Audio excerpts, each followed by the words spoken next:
Seamus, our turf, we'd foot our turf and Seamus would bring it home, the tractor and trailer.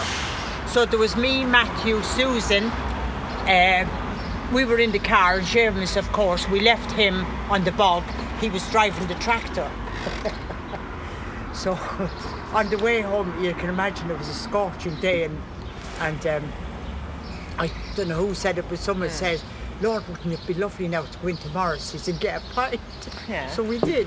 We got a pint each, Yeah. and we waited for Seamus to come on the tractor and trailer. We were sitting here watching him. So when we saw him, when he got close, we walked out to the main road, and the three like that. And he says, yes, fuckers. Oh, so funny. Because he couldn't stop, you see, with the tractor and trailer. Yeah. He'd have to keep going. In the pub, Yeah. having a really good time. So there was people on the street that were laughing at us. They didn't know what was going on. Because they know full well what was going on, right? They were wondering what the hell Seamus with the tractor and trailer.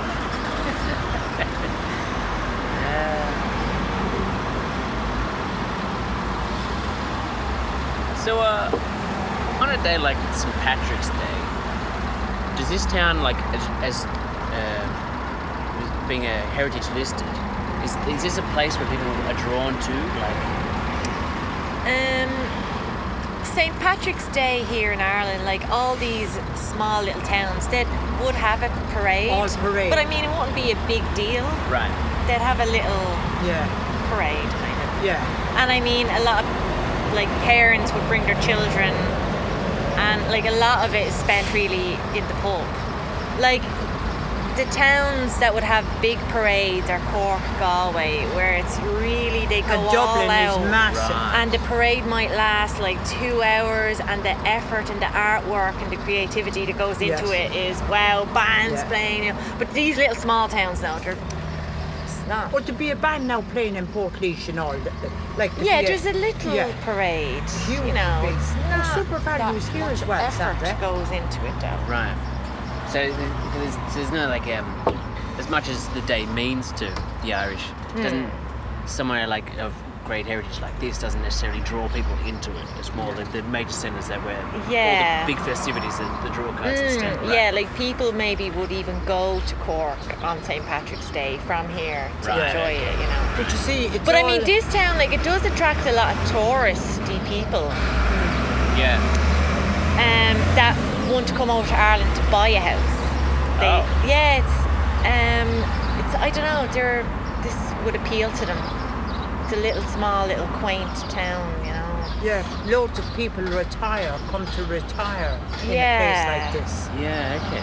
But going back to St. Patrick's Day, St. Patrick's Day is really a piss-up day. Yeah, it's an Everyone excuse gets for absolutely everybody. lost. I suppose all over the world as Yeah, well it's to just really go just to the excuse, pub. yeah. And it's okay to go to the pub at 12 o'clock in the day and drink all day. Yes. Or earlier. Do you know what? The best St. Patrick's Day I ever had was Matthew was running in a race on St. Patrick's Day along with our friend John. And we went back to his house, John's house, because it was nearer than coming out the palace. And the lads had showers and that after running. So we went into town. I'm not drinking. That's it. Not drinking. We had our meal upstairs in A pub in town. Yeah. And so anyway, we went up to the bar, myself and John says, well, I'm going to have a pint, and says to me, what would you have? And then I said, here, to hell with it. A full bottle of red wine. So I walk in, one that's not drinking today, I walk back into the bar, glass in one hand, woo! We got locked that night. We got absolutely locked out of a tree. But you know what? We had so much fun.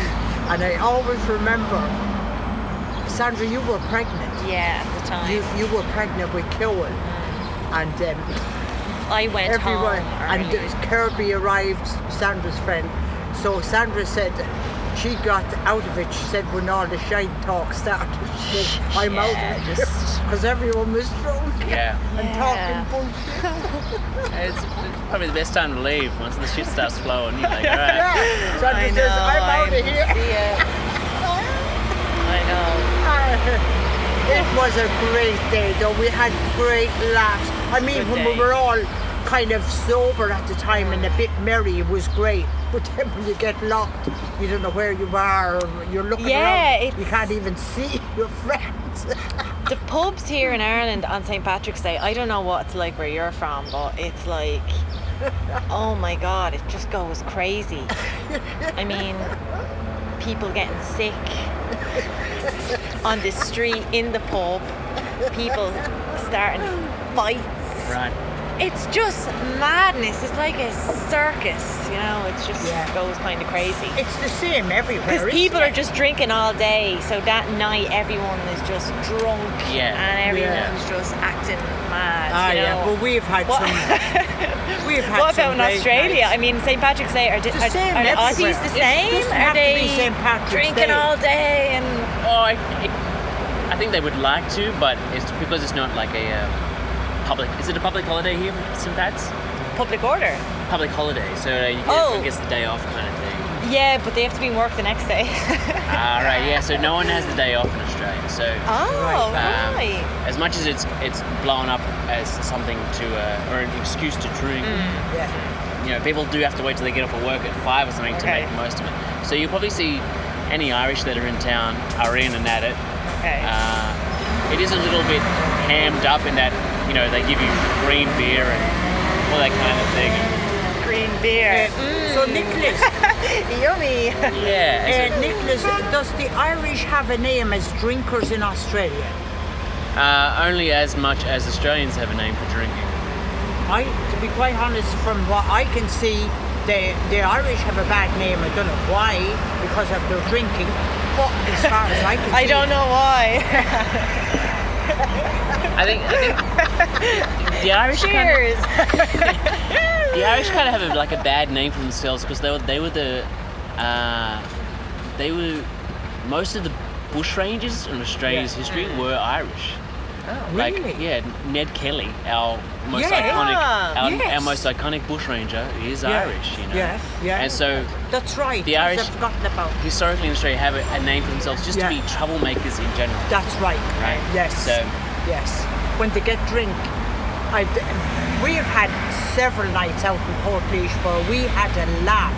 Our best laugh came from watching men drinking and getting into fights. Right. I'll always remember the guy outside of the pizza, Mezza Pizza. We were all in there getting our pizzas, you know, and take them home with us. Yeah. But the guy outside Mezza Pizza, he had the pizza in one hand, and a fight broke out in Mezza Pizza. Do you know who I was with? Caroline and Martin and Sarah Bell. And the guy of Mezza Pizza with the pizza in his hand, and he and eventually the pizza hit the ground. Oh, he was holding on to it. Pizza, yeah. He was holding not gonna lose his pizza. Not to hit the ground, and then with that they stepped on it. Well, guess what? Me and Caroline were outside the pub peeing ourselves laughing. You know, we weren't drunk, you know, but we had such a great laugh. It was so funny to watch. You'd love to have your camera, you know, to record that moment. But it's here and gone. Priorities. You wouldn't even, like when it's happening, you wouldn't even think of your camera to get it out. That's how the world today is gone. When something happens, you know, quick, get out the phone. Yeah. Anything could be happening, and